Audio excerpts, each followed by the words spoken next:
We have an enormous community conversation, I think. We have 50 authors and hundreds of people, we hope, coming through and talking to them about their creations, about the content they've created and put down on paper.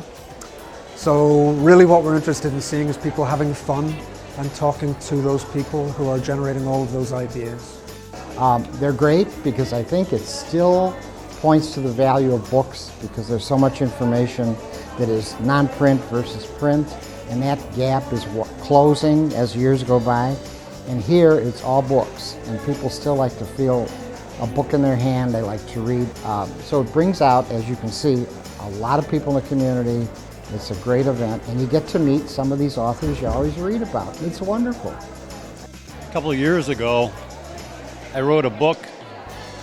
Didn't really know what to call it, and the publisher, David Gray, he said, "Chuck, no matter what you call the book, people are going to say, 'Have you read Big Chuck's book?'"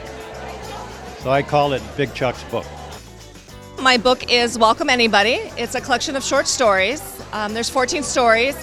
They're contemporary American fiction. They're realism, and they range from a story about a dead cowboy who was found in a bar to a woman who rearranges her apartment using feng shui principles, thinking that will help put off the impending chaos of having a child.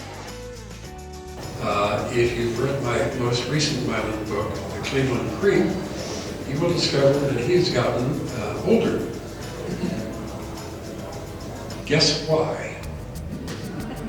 So, if Milan is me or I am Milan, and we are very different in a lot of ways, we are very much the same in the fact that we both have aged 25 years since I started writing the first Milan book. This is the new one. This is Beyond Delicious. This is 100 recipes from 100 ghosts and 100 stories to go with each one. And it's pretty cool. It's the ghosts actually told me the recipes. And when you publish a cookbook, every recipe has to be tested in a licensed kitchen. And so every recipe was tested, and there's pretty cool recipes in it. You know, big, huge things like this where you have 50 authors is really good, and it's good to see because, you know, with the internet and all that, libraries are closing, which is horrible. There's nothing like books. I think libraries are still very vital to American cultural life, and I hope they're going to be with us for a long, long time.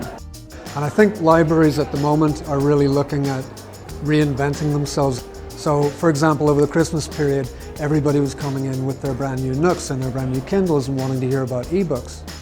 But then we do programming. We're the home of the Conan Pottery Museum.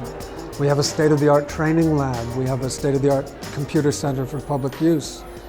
We have about 1,200 people a day coming through the library for a wide variety of different things. You want to read a newspaper? Come to the library. Want to surf on your iPad? Come to the library. Want to find recommendation for a good book? We're still the place to come.